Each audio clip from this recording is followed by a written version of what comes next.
전혀 아닙니다. 그래서 더 중요한 겁니다. 우리 송기영 교수는 왜 지난 영화도 죽여주는 여자를 보면서 우리가 마음이 굉장히 어려웠는데 오늘도 이제 그거에 비견되는 나 다니엘 브레이크를 소개했을까요? 송기영의 오프닝 크레딧입니다. 네, 이제 저희가 이제 지난주에 지난번에 윤여정 배우의 이재용 감독의 죽여주는 여자를 봤는데 그게 이제 말하자면 뭐랄까요? 사회보장이나 이런 거에 사각지대에 놓인 사람들, 이런 분들의 이야기를 이제 다뤘다고 볼 수 있는데, 사회 안전망으로부터. 그래서 이제 제가 그 다음에 최근에 이번에 노벨상 탄 사람이 프랑스 작가인데, 네. 저는 뭐 그 사람을 이렇게 속 좋아하지는 않지만 레벤느망이라는 소설이 약간 그런 비슷한 소설, 사실 그걸 보려고 그랬는데, 제가 아는 영화를 많이 보는 지인이 그러지 말고 켄 로치 감독의 나 다니엘 블레이크 보라고 적극 추천을 하더라고요. 그래서 저도 이제 켄 로치 감독은 한번 보려고 했어요. 다음 주에 우리가 보리밭에 부는 밭에 그걸 보려고 그러는데, 그래서 이제 그럼 그게 더 나을까? 그거 이제 굉장히 정치적인 상황에 대한 그런 게서 굉장히 긴박감 느끼는 건데, 지난번 영화랑 죽여주는 여자 영화랑 비교할 때는 오히려 이게 낫다. 그래서 이제 오늘 이걸 보기로 했는데, 이 켄 로치 감독은 영국의 옥스퍼드 대학 출신입니다. 그러니까 뭐 집안도 그렇게 뭐 어려운 편이 아니고 영국에서 말하자면 엘리트죠. 그런데 아주 집요할 정도로, 정말 집요할 정도로 사회적인 이슈를 물고 늘어져요.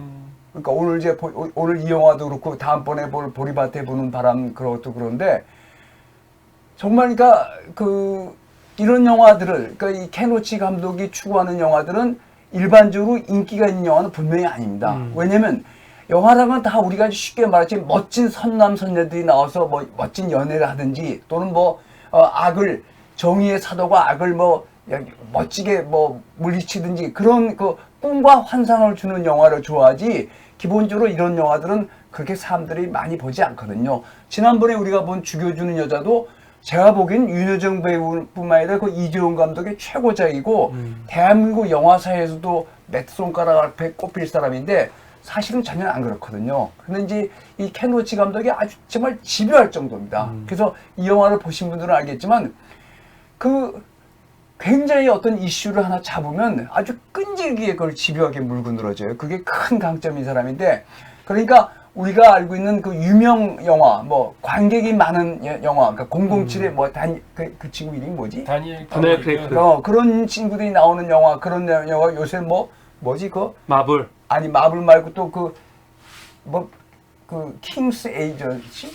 그 있잖아. 킹 에이전트.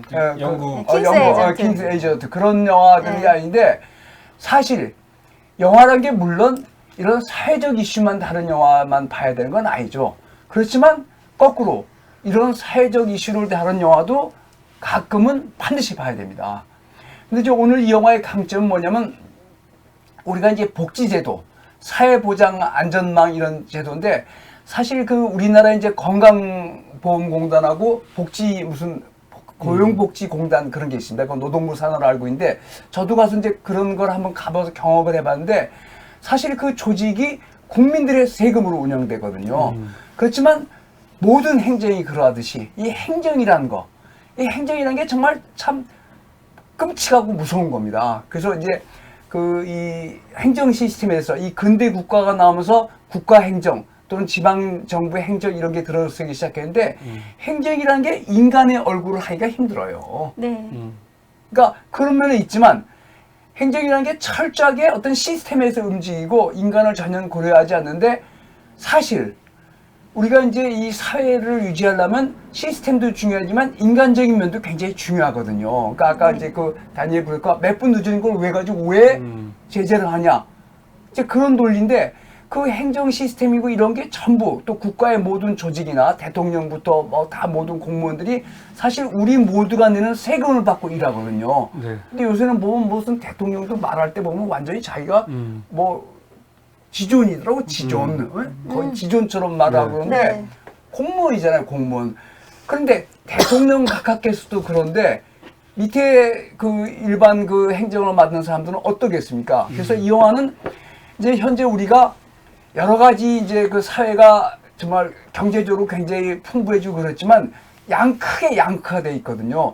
돈이 정말 엄청 정말 많은 사람. 뭐 몇천억 원 정말 우승 사람들이 쫓아야지 굉장히 있는 못하는 반면에 사람들. 그 반대 지역에는 그날 일을 하지 않으면 먹고 살기 어렵고 특히 실업수당이나 질병수당을 타지 않으면 생활 자체가 어려워서 노숙인이 되는 그런 정말 이 양극화가 너무너무 심하거든요. 그런데 이런 판국에서 우리가 꿈과 환상을 주는 영화만 봐서 되냐 이런 양극화의 허점들을 그 정말 날카롭게 고발한 영화도 있어야 되는데 지금 요새 영화들은 다 그런 걸 안 해요. 다 이렇게 돈 되는 영화 유명 배우 모셔다가 뭐 이렇게 하는 영화 지난번에 뭐 비상선언 같은 거 제가 막 요구를 했지만 정말 기가 막히다고 어떻게 저렇게 영화를 만들고 저런 그러니까 그런 면에서 우리가 정말 이런 게 현재 사회 시스템 이게 사실 우리한테도 직결되는 문제거든요. 저는 뭐 비교적 연금을 타고 그랬지만 가서 제가 행정에 부딪혀 보면 무슨 이제 무슨 보험 수당이나 무슨 일을 하려면 뭘 교육을 받으라 그러는데 제가 이제 그걸 받는 사람 그걸 한번 대신 봐줬는데 제가 그때 명색이 대학 교수를 했던 사람인데 저도 이해하기 어려운 내용들을 교육을 하고 있더라고 인터넷으로. 그러니까 인터넷으로 보기도 어렵고 인터넷으로 봐도 내용이 말도 안 되는 것들이야. 정말 대학교 강의에서도 저런 건 안 할 텐데 하는데 그런 애들을 뭐 열몇 시간을 들어요. 뭐 1시간, 1시간짜리 여러 짜리를 그걸 다 들어야 되는데 다 들으셨어요, 교수님? 난 들었죠. 난 너무 화가 나서 이게 오기로. 도대체 이게 뭐 하는 거야? 그러니까 무슨 뭐 너무 화가 나서 기사선언 보시고 그러니까 너무 화가 나서 강의 들으시고 간병인에 대한 거인데 하긴 아 뭐 별의별 전문 지식 아니 간병인이 뭐 어떻게 해서 실제로 구체적인데 그거 보니까 그거에 나오는 강사들 그 강사들 돈 벌어주려고 만든 거더라고요. 완전히. 아유. 그런 거 많죠. 네, 그러면 그런 게 너무 많은데 예비군 훈련 교육 같은 거 복지 마찬가지고. 시스템 네. 이런 것도 그런 그 복지 시스템 이런 게 우리나라도 비교적 사회 안전망이 잘 돼 있는 편이지만 건강보험공단이나 그 고용복지공단에 가면 직원분들이 엄청 많아요. 근데 이제 그분들이 다 사실 우리 세금으로 운영되는데 우리는 뭐 아직은 그래도 뭐 괜찮은 면도 있지만 특히 인터넷에 그 소외된 사람들 예? 그리고 이제 그런 시스템에 잘 적응 못하는 사람들 이런 사람들에 대한 배려가 있었는데 근본적으로 그 초점은 행정이라는 것이 인간의 얼굴을 하기가 어렵습니다. 그렇지만 그럴수록 우리가 그 행정이나 이런 거에서 인간의 얼굴을 만들려고 노력했는데 이 영화가 바로 그런 거거든요. 굉장히 잘된 시스템이 있어요. 아프면 질병수당 신청해, 실업하면 실업수당 신청해 그런 시스템이 분명히 있습니다. 그렇지만 막상 거기 가서 그걸 신청하고 이런 사람들은 자기가 죄수 느낌을 받거든요. 내가 뭐 잘못했어? 당신 왜 이렇게 안 해오냐고, 이거 좀 잘해오세요. 이렇게 하면 야단 맞고 이렇게 하거든요. 그런데 여기서 이제 그런 그 시스템이 있고 행정이 있고 이쪽에는 다니엘 블레이크라고 정말 집사람 자기 부인이 오래 병을 앓다가 수발하다가 진이 다 빠져서 자기도 심장병이 걸렸는데 그 사람은 자기는 굉장히 어렵지만 자기보다 어려운 그 KT를 보고는 자기가 남은 돈 자기도 전기료를 전화료도 못 내고 그러면서 그걸 주거든요. 그러니까 그런 그 양쪽에 있는 거 인간의 얼굴을 하기가 어려운 행정하고 그래도 인간의 저거를 지키려고 노력한 도의를 지키는 극소수의 사람들 이 양 시스템이 과연 어떻게 움직이냐. 근데 이게 사회보장 시스템이 발전하면 발전할수록 고도하면 고도화될수록 제가 뭡니까 자동차 사고 나면 그걸로 뭐 보험도금 더 타내려고 별의별 일이 다 벌어진다면서요. 네. 질병도 실손이야 그것도 별의별 일이 다 벌어진대요. 그러니까 그런 시스템을 이용해서 돈을 몇 푼 더 벌라는 사람들. 그렇지만 또 그런 시스템에 가서 적응을 못해서 어렵게 되는 사람들. 이런 정말 굉장히 여러 가지 문제들이 있는데 그게 어떻게 보면 현대 사회에서 사회적 이슈를 다룰 때 굉장히 중요한 문제들입니다. 그런데 과연 우리나라도 지금 이런 사회적 시스템이 비교적 잘 돼 있지만 그거에 그 맹점들이 굉장히 많은데 그런 문제들을 제대로 다룬 영화들은 거의 찾아보기 어렵거든요. 그래서 이 영화의 강점은 지난번에 죽여주는 여자는 어떤 개인적인 관점에서 주로 됐어요. 윤여정 씨가 그 배우가 그 양공주를 하다가 그 아들을 보내고 이제 그 먹고 살 게 없으니까 계속 나이 든다음에도 바카스 아줌마를 하는 그런 개인적인 관점에서 주로 다룬 영화인데 오늘 다니엘 블레이크는 철저히 시스템 인간의 얼굴을 하기 어려운 행정 시스템, 사회복지 시스템 그게 앞에 선 그 개인의 어떤 초라함이나 네. 개인이 어떻게 그에 대해서 과연 저항할 수 있는가, 그리고 우리가 그 문제를 어떻게 풀어야 될 것인가, 이런 문제에 대해서 보신 분은 저 알겠지만 정말 감탄에 맞이 않을 수 없는 영화입니다.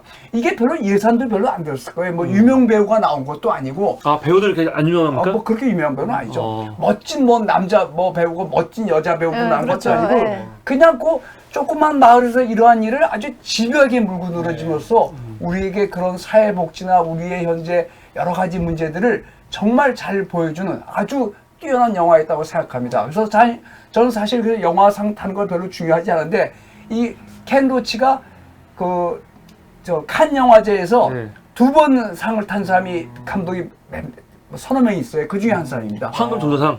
네. 이 영화로 탔고 우리가 다음 주에 볼 보리밭에 부는 바로 이 2번으로 켄 로치가 그 칸에서 상을, 황금 종려상을 황금 받는데, 네. 정말 이 영화는 누가 봐도 야 정말 상 받을 만하네, 이런 영화여서 안 보신 분은 꼭 보시기 추천하고, 저도 이 자리를 빌어서 저한테 이 영화를 추천한 제 그 친구한테 아주 고마움을 표합니다. 지금 처음 보신 영화는 아니죠? 예, 저는 옛날에 한번 봤었죠. 네. 예. 네, 지금까지